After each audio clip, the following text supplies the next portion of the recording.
Welcome to the Sexy Freedom Media Podcast, a place to discuss pain, passion, and pursuits. Let's get it. I want to feel alive. Breathe. Make some moves. Protect the throne. This is Sexy Freedom Media Podcast.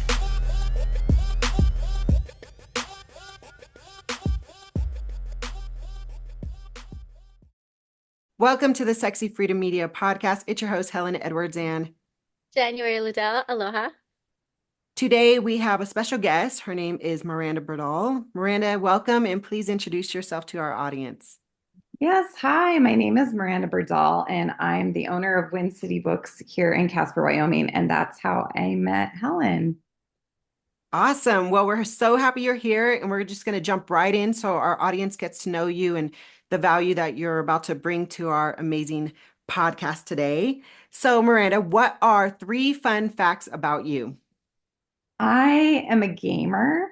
Most people would not know or think that about me. I love to game on all the things we have, I think about just about every platform you can game on. And that includes board games. I also love board games. I love to bowl.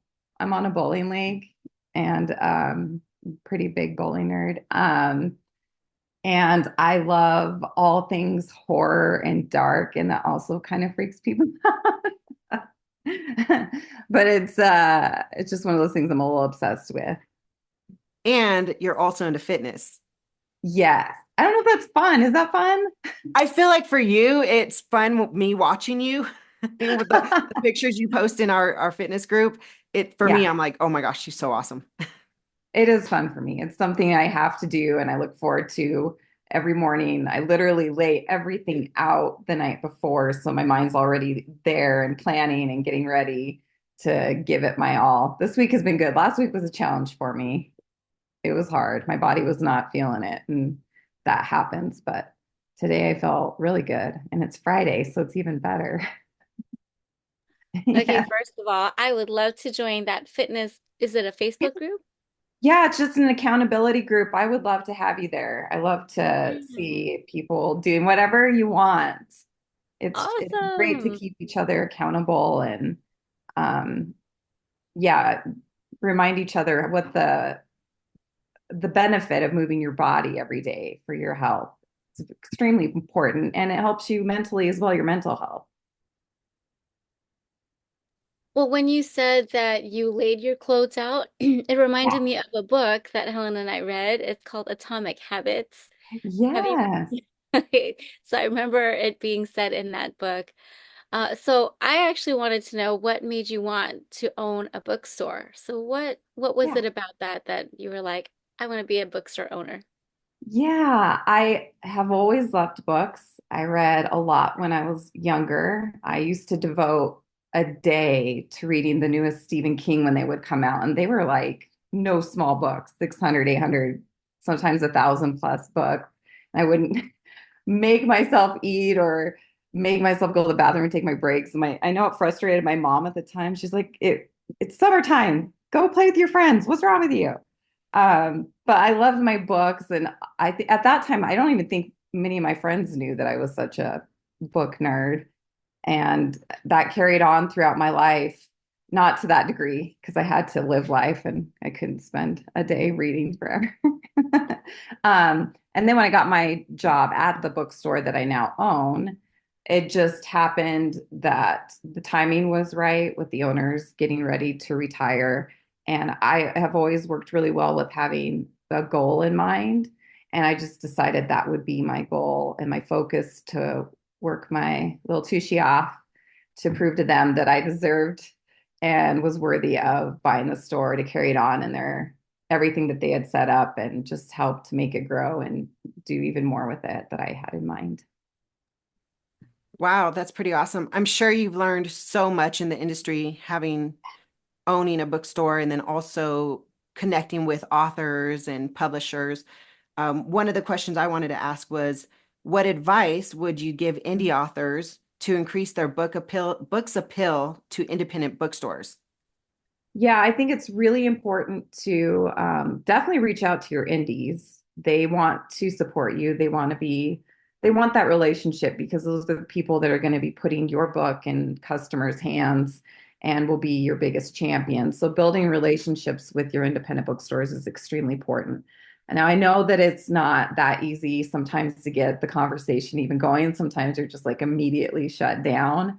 I can say as an independent bookstore owner, one of the no-nos to say is Amazon or even Barnes and Noble, which people don't realize is a corporation. It's actually owned over in Europe by it's like a mutual hedge fund that owns it and operates it. It's pretty crazy, but they operate over here under the auspices of being independent, and they're not at all. So the best way is just to reach out and talk to them about where your book can be available to them, not through those other two that I just mentioned. Because a lot of times, if you even say that, they'll be like, "Okay, bye," or "I'm not interested." And as long as they know that there is a wholesale link or somewhere like Ingram, for instance, which Helen and I have talked a lot about, it's the largest independent bookstore distributor in the nation. That's a great place to start. And there are a lot of other small presses as well throughout the United States. It's just something that if that's really going to be your goal, you will need to save up for. It takes a lot of hard work and usually a lot of books before you get to where a lot of people think they will be, usually with just one book. It doesn't work that way. You just have to continually work your business and never give up either, because it's hard. I know it's hard to have a no, but there will ultimately be a yes. And that usually opens the door, and you'll also learn, and hopefully there's a bookstore owner out there that will be willing to work with you to help educate you. That's what I try to do. I think it's my job. Well, I appreciate you for including my book in your bookstore. Yes. I'm glad Helen didn't say it's on Amazon. So, look, can we unpack that a little bit more? Why is Yeah, it not a good thing to say that our book is on Amazon to absolutely. independent bookstore owners? Because they have been the downfall of independent bookstores. They're the reason why independent bookstores are closing en masse, because most people don't realize this. Amazon, they get a huge discount from publishers, which is unfortunate. And also it's owned by one of the richest men on earth. So he doesn't really make his money through the books. He makes his money through memberships and other products. So he started by selling books really cheap, but he's gotten to the point now where he sells them so low at such a low cost that it's even below wholesale price. So there's no way for us to compete with that. That's not only a loss, that's under a loss.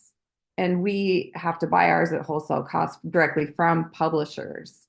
There's a lot of confusion too. I know people think that we get our books through Amazon, and that's not the case. They're not a distributor. We get them straight from publishing companies or Ingram.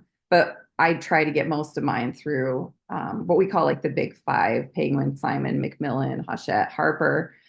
And yeah, that is why, because they're putting us out of business. And same with Barnes and Noble. And they do it on the trickier side of looking as independents when they're not. An independent is somebody that has the control and freedom to bring in the inventory that they choose to. They're not being told what to bring in. So they're doing that through the bookstores, where Amazon is doing it through just the online sales. And I know it's easy and you just click and get your book. But within the positive thing and the good thing about an independent bookstore is, like I said before, if you develop a relationship with a bookseller or an owner, they will go to the ends of the earth to promote your book and to hand it out. It's very important. And it's awesome because then it spreads too. And then the author can take that and say, hey, to the next bookstore, this bookstore's carrying my book. And, if you have any questions, even you could talk to them. I mean, that's how it works with me. I'm happy to help promote it as many people as I can. So can I ask you also, how do we start building a relationship with a bookstore owner? Like Yeah. as an independent writer, how would I approach somebody as a bookstore owner? I know that it's really important to be part of your associations. You do have those as writers. And I talked to Helen actually a lot about that. And it's awesome because now she is part of one of them that we talked about, and then an additional one after that. So she's part of two. It's really cool. But it really just takes the one yes, and you have to just be determined to find the one yes. And then I would hope that that owner or bookstore, or maybe it's a bookseller, would be willing to talk with you and help you out as far as even approaches. But it just takes one store to have you like sign or bring your book in, just begin there. And then it usually grows from there, and the opportunities will continue to open doors. Yeah, I want to say thank you because you were my one yes that completely opened my eyes. And I was like, okay, this is possible. And for authors out there, people who are just writing a book and don't know anything Right, about the industry, our first thought is Amazon. Let's get our book on Amazon because right, most of us who are book lovers get our own books off Amazon. So that's something we didn't know is that right. Amazon could be putting small indie bookstores out of business. So the question I would ask is, what are some ways that indie authors can support indie bookstores, even those that are already on Amazon? How can they support their bookstores? Actually go and find your indies in your area and start going into their stores. I know a lot, it means a lot to some owners, if you want a signing, that they see that you're in there and you're shopping, and you're not just someone that's coming in looking for a signing and then you're out and you're not actually supporting. It works both ways. And then once that happens, the power of the two is very powerful. It really is. There is no one that will be your champion more, again, I say this, than an owner of a bookstore, because together you guys, we thrive and it's beautiful. I've never been part of an industry that is so collaborative and works so well together and happy. You don't see that in anything else. But on the indie side, you do, and it's actual people you're working with. It's not just the online part of it. You're actually working with people and affecting them in ways that you wouldn't realize that you could or would. Actually, can I also ask what else, like how else can we support you as an indie author? What else can we do to show our support? Well, like supporting by shopping at your indies. I would do call outs for your indies, letting people know, hey, tag them. You need to be shopping at this place. They need to, shop local. That money stays there. It doesn't go to anywhere else. It's going to real families. It's going to employees. And that's important too. Other booksellers are just as important as the owner. And that's how I see it as a family in my store. So definitely supporting them through purchasing, or also just by putting the word of mouth is huge. Online social media is very huge. That's a really good point because as indie authors, authors who self-publish, we're looking for the same support, but we often Right, forget about the indie bookstores. And it's something, again, many people who are looking to write a book, they don't know, they don't understand that. The dream, which was my dream, was to get into Barnes and Nobles because that's right, where I used to shop all the time. I right, didn't real, to me, back in the day, before I became an author, Barnes and Nobles was the only place I shopped for my books. And then I started shopping online, which was Amazon. So those were the only two places mhm, I knew. Every other bookstore I thought, forgive me, but I thought was a thrift bookstore, like a used bookstore.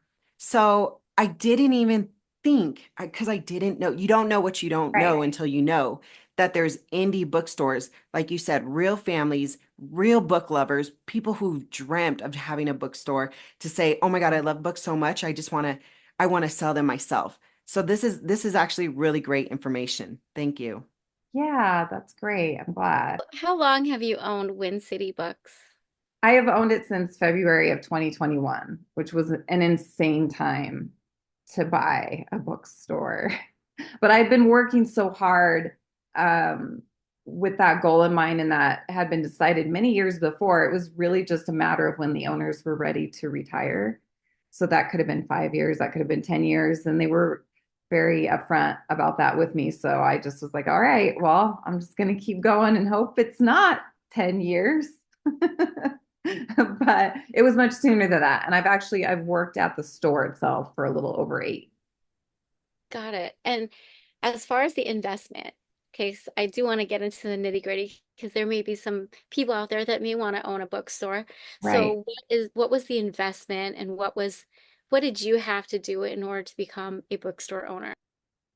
Yeah, you definitely need to make sure that you have some form of income that you can pull from or small business loans that you can do. And in my case, actually, my ex-husband was the one that was my support for that, which wouldn't be the most traditional way of things. It just happened to be our situation.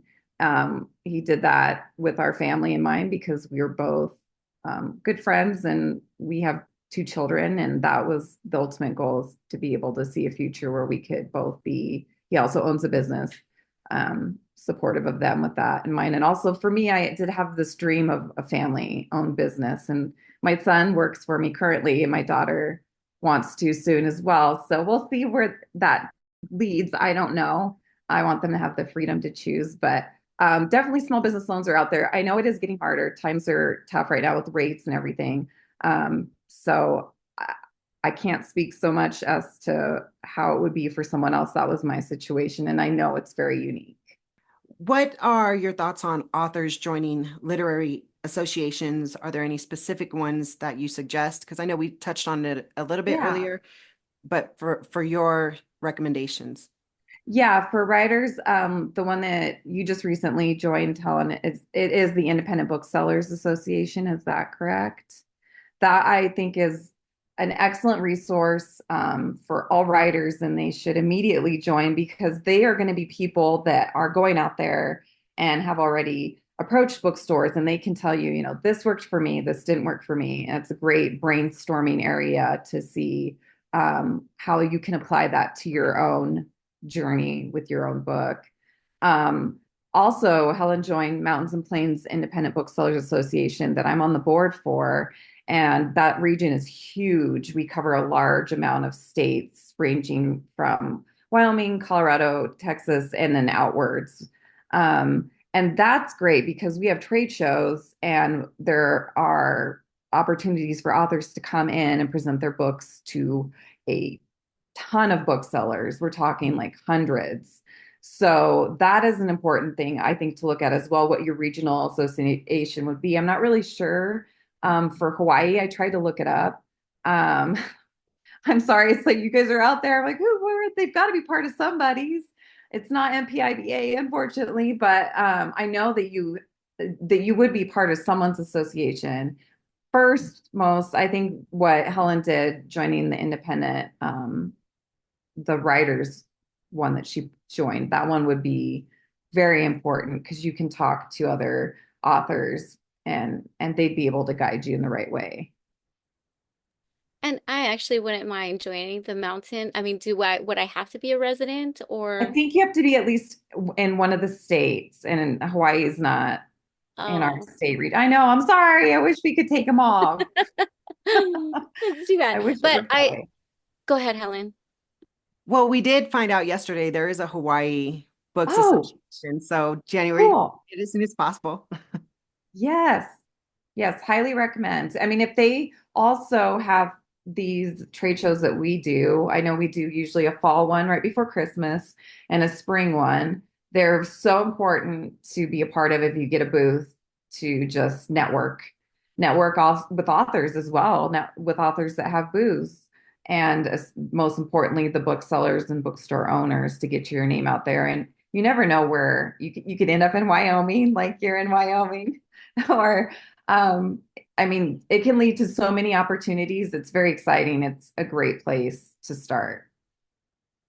Thank you. Thank you for Yeah, sharing that wisdom. So I wanted to also ask you, as far as the bookstore, before I had this image of bookstores being obsolete, and the reason why right, I have that image is because they are being at least here in Hawaii, in Oahu, I can barely find an indie bookstore. If I find one, it's a used, majority of them are used books. right. So one of my fears is that it's going to be obsolete. Now, do you have any of those fears? And if so, what are you doing about it in order to combat that type of stigma right? Because you Mhm. did mention Amazon. Amazon Right. has gotten a lot of your business. So what are you doing as a business owner to Right. retain your customers? Well, by joining my association, that was a huge step, and going to our own educational workshops that we provide and now being on the board. I can tell you that we're booming. We've grown like never before. It's unfortunate that that's not the case in Hawaii. I hope people open up stores there for you. But yes, it is actually booming. I think that people are led to believe the opposite because the people that hold the money also are trying to drive you to buy on Amazon. But there is a shift in mentality about supporting your community. And I see it, and people are making an effort to shop everything local, just so important, not just books, like everything. That's how you keep your mom and pop shop, by supporting your community. So we're actually growing as an industry. It's just a matter of getting to know people and network and spread by word of mouth is powerful. The internet is powerful, but we're actually word of mouth and just grassroots working is amazing and incredible. We call that coconut wireless here in Hawaii. Oh, nice. I love that. Actually, one of my dreams was to open a bookstore. I've been wanting to open a bookstore, but I have a Do lot of it. dreams. I have a lot of You can do it. There are people, Ann Patchett, huge author, she owns an independent bookstore. So, I mean, it's possible. Anything's possible. I believe that. I believe anything is possible. So you had to get to this point of you being an owner Mhm. somehow, right? I hear that you have habits. So like working out is a habit. Gaming, I also love gaming, by the way. Nice. Used to be a gamer before I had kids. So I played Gears of War and I played Nice. Halo. Those were my two favorite ones. Oh, now we play Call of Duty. Oh, that's Anyway, funny.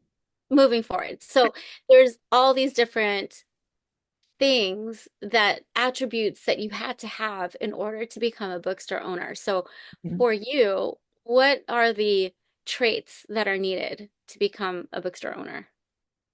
Yeah, I did mention before I'm very goal driven. I kind of always been that way. If I don't have anything that I'm working towards, then I can tend to be lazy, but I have established pretty good discipline, and I like discipline. I thrive well with it. And I think if you keep it up, like Atomic Habits, I'm sure talks about, it will become a part of just who you are. So, I mean, my morning is very important with the way that I start my day. And I'm literally starting that the night before.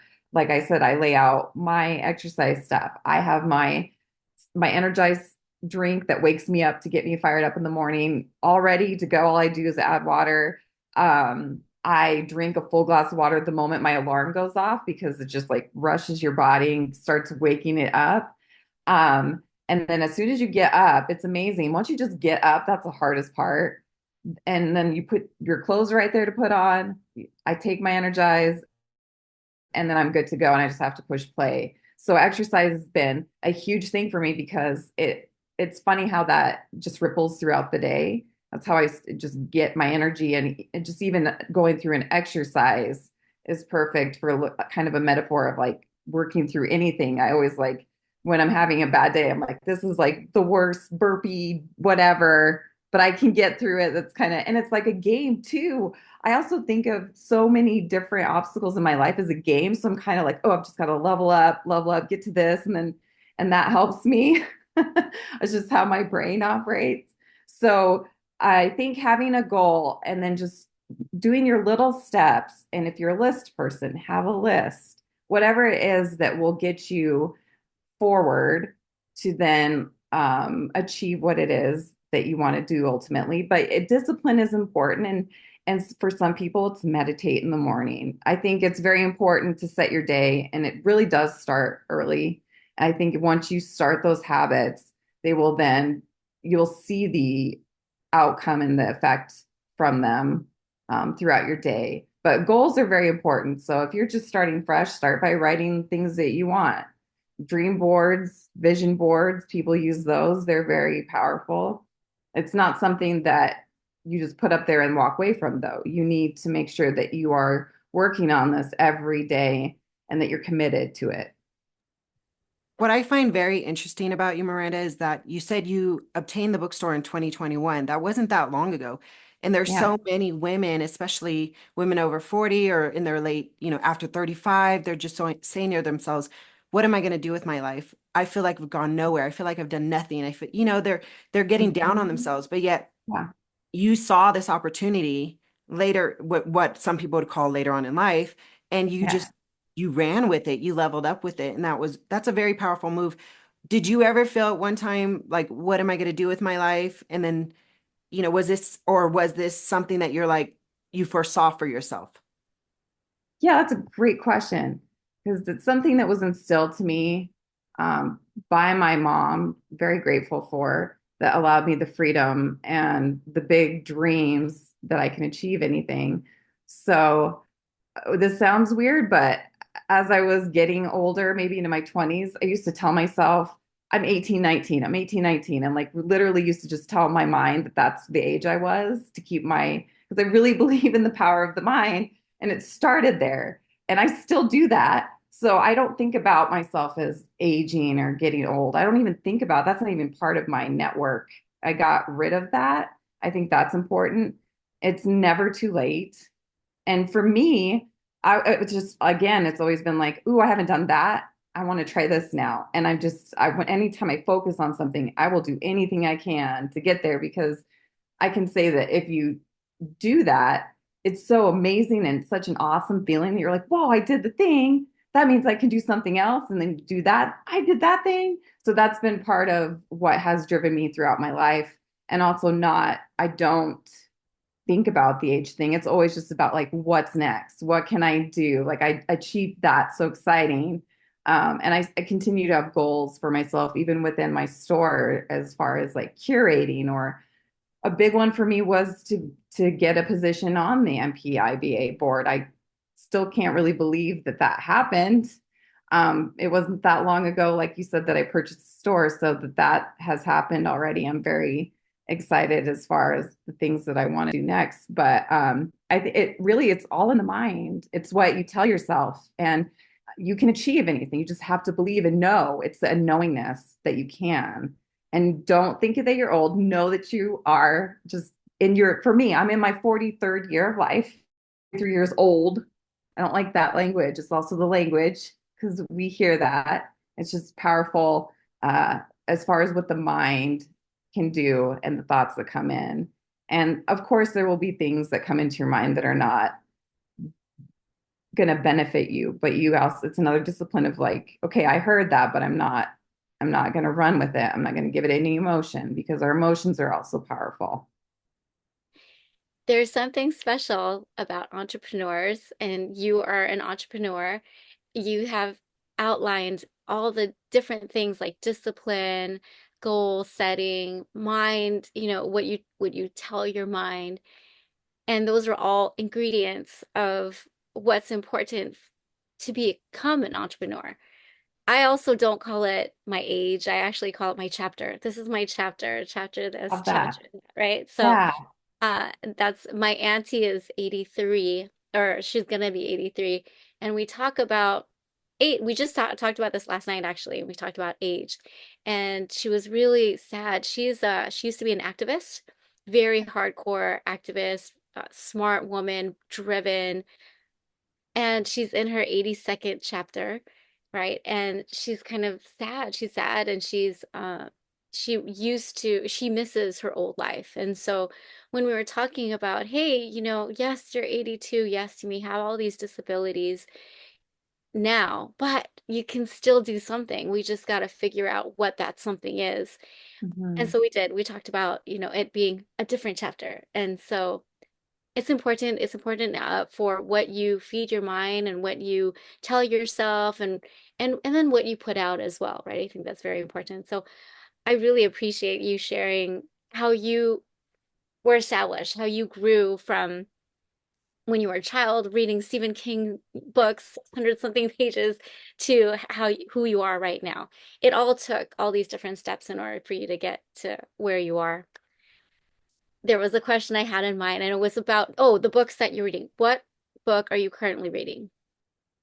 I'm reading this really amazing book I just got from London because I go down rabbit holes. I also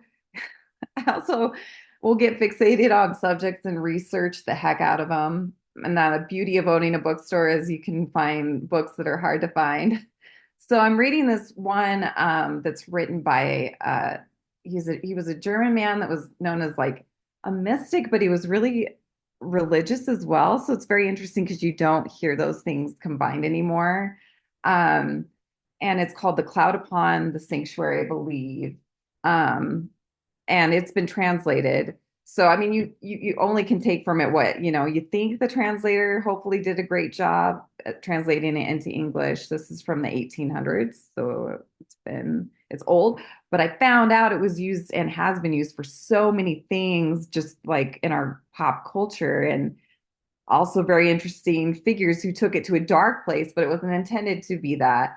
So that's what I'm currently reading because I do all kinds of weird deep dives into subjects. As far as like just normal novels go, I I'm reading Grady Hendrix, who's a horror writer. He's like I feel like he's kind of like the new Stephen King. He has The Wayward School for Witch Girls. It's coming out in January. We get advanced reader copies, which is awesome too. I love that. So I'm reading that. He has written in the past, My Best Friend's Exorcism. Cannot recommend that highly enough. It's not very scary, I don't think. It's actually a really strong female friendship book, which was totally surprising. Um, I love Grady Hendrix. So that's what I'm currently reading. Two very different things. They sound like awesome books, and it sounds like Yeah. really great recommendations. I do want to talk about your store a little bit because I love going to your store. I love hanging out with you and having coffee mornings. But the Yeah. cool thing about your indie store, which is new to me because I've been in other indie stores before, but yours is very fun because you do have a little coffee shop in the back of your of the service desk, and it's very homey. That's what I really enjoy about your store. Is there what else do you love about your store? Oh, thank you. I love the coffee part too. And what's funny is when I started there, my very first day, I was just like thrown into it. And it was at the height of when they used to have a lot of coffee regulars. And they're just like, you're just going to do this. And I had no barista background. And it was we have a manual espresso machine. They don't have those like at Starbucks or at most coffee places. They're just like, you push a button and it does it. Like you have to operate the steam wand. So it was so terrifying to me. And I thought for sure after my first day, I'm done. There's no way because I didn't know coffee was involved. I thought it was just books. And now it's like one of my favorite things. I love it. Because again, I was like, no, I have to make the best coffee. I have got to get this down. So it was a goal of mine just to make a cappuccino, which was like, that was the hardest thing for me to get the foam to rise and make it look all pretty. Um, I love that we have the coffee that does help make it homey. I'm glad it feels like that to people too. That makes me happy that's the way that it is received as well. I think what's also fun is like my odd little book from London. I have a lot of those things hidden throughout my store because I have the freedom to curate it. And it is kind of like a video game too, because I'm like, when I see someone pick one of those things out and go up to the register, I'm like, yeah, you found it. So, It's like an Easter egg. yes, exactly.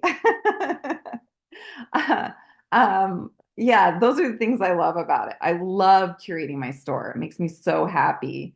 Catalogs take a lot out of me. I just got done with my last for spring, and that seems early. This is actually late. I should have had it done in September, but they're like thousands of books that you're looking at for each catalog, and a lot of the publishers have at least five.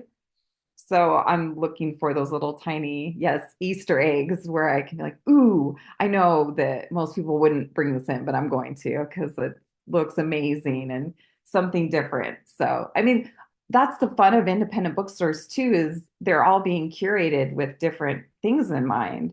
So you're going to find different things at each one. It's a lot of fun.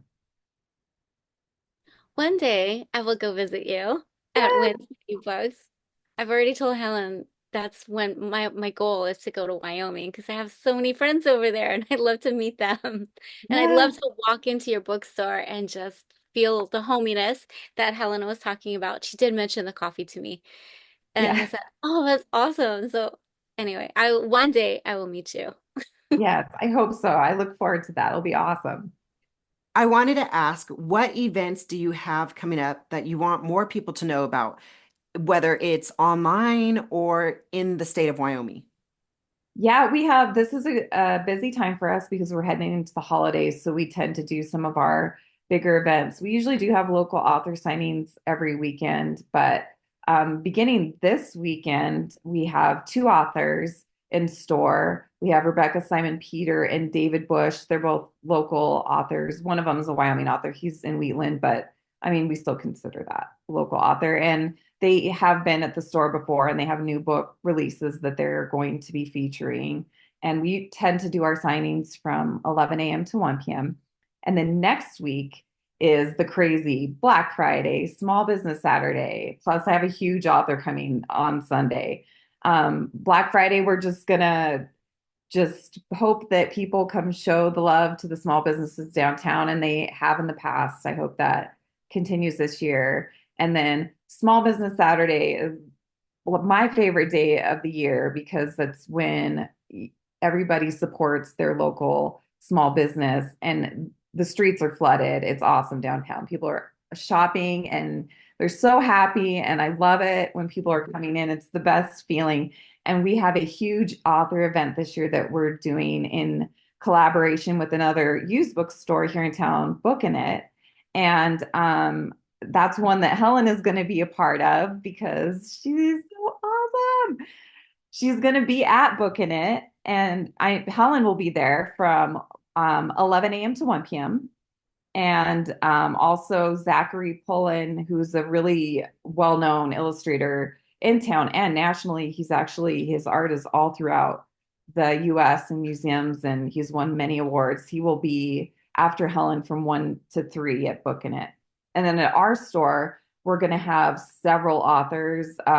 We only have so much room up front. So we have some on one side and some on the other that will be in slots from 11 to 1 and then 1 to 3.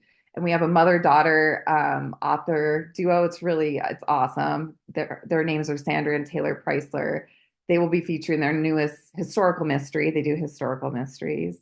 And then Carol Chapman has a memoir called Find the Good. She'll be at the same time. And then from 1 to 3 p.m., we have Leslie Colburn, who is featuring her newest release here in town. And actually, Helen went to her launch party. It's a beautiful little Christmas children's book.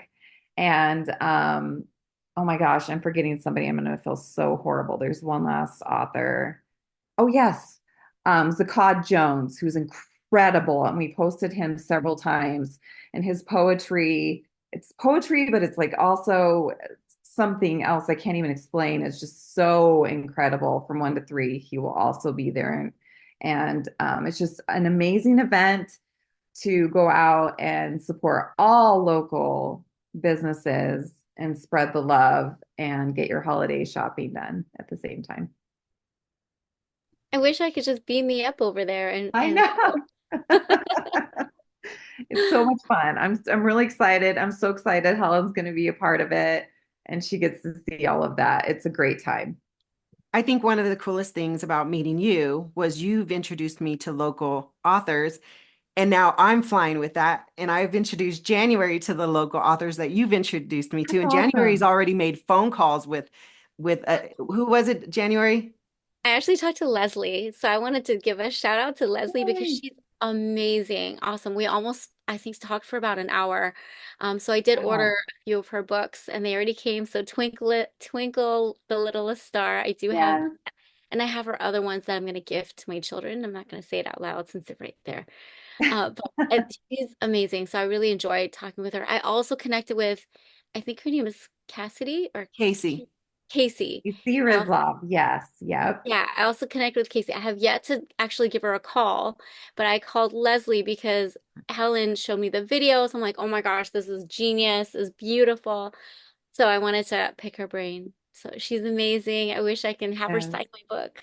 But I Yeah. think this is just an example of the power of, well, two things, the power of authors and indie bookstore owners connecting, and also women empowering women. And I come from a place of abundance. My mindset is just there is enough success out there for all of us. And so I don't even think about it. I just want to connect people. And I think that's very powerful because look what it's already done. January's connected with somebody. She's also bought books, and now her book is in your bookstore. And I Yeah. mean, I'm trying to figure out like how can I support, how can I give more than what's in it for me. So I think that it's a very powerful thing. Helen, you have such a gift. And I appreciate that about you because you just sprinkle kindness all over the place. And I just wish there were more people just like you who just sprinkle without wanting anything in return. And there's very few people like that. You'd be the next person I would talk to about kindness. So I have a friend, well, she's also my publisher. She wrote a book called A Gift of Kindness.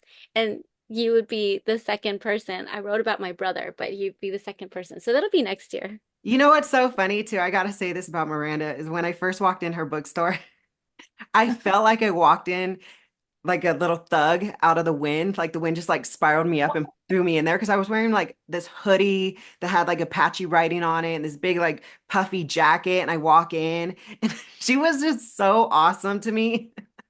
So thank you, Miranda, for that. No, I knew immediately. There's just some people, like as soon as they start speaking, because I was cleaning the espresso machine when she first came in, and she was picking up her own book, which I was like, why did she order a book? I was like, how did you let this happen?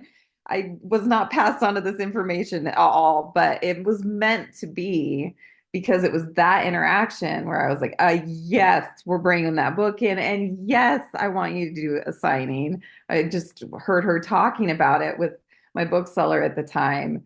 And I just knew, first of all, I was like, I want this girl in my store, but also I want her to be my friend.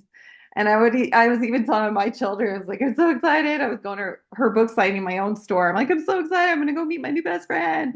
I just had felt like all this huge connection, especially after reading her book. And I'm always so appreciative of women that will just tell their truth and stand, strong in that. And that is definitely what Helen did. And I saw that and I love that. I love that so much. So I'm more than happy and so proud to have Helen in my store. Well, thank you so much. And on that note, everybody, we're going to go ahead and wrap this up. So, Miranda, any last words, anything you want to say to our audience, any shout outs you want to give, or where can people find you? Yeah, well, first of all, everyone check out Helen and January's book because they're both amazing. And January, your children's book about money is incredible and genius. It's so great. I love it. And your illustrator did a wonderful job as well. Sometimes that pairing is important. And maybe one day you can talk about that because I think that's just incredible too when people find each other like that. And then for us, we're wincitybooks.com for our website. And we're also on Facebook and on Instagram. And that's usually where we'll be putting all of our events and our things that we're doing. Helen, where can we find you?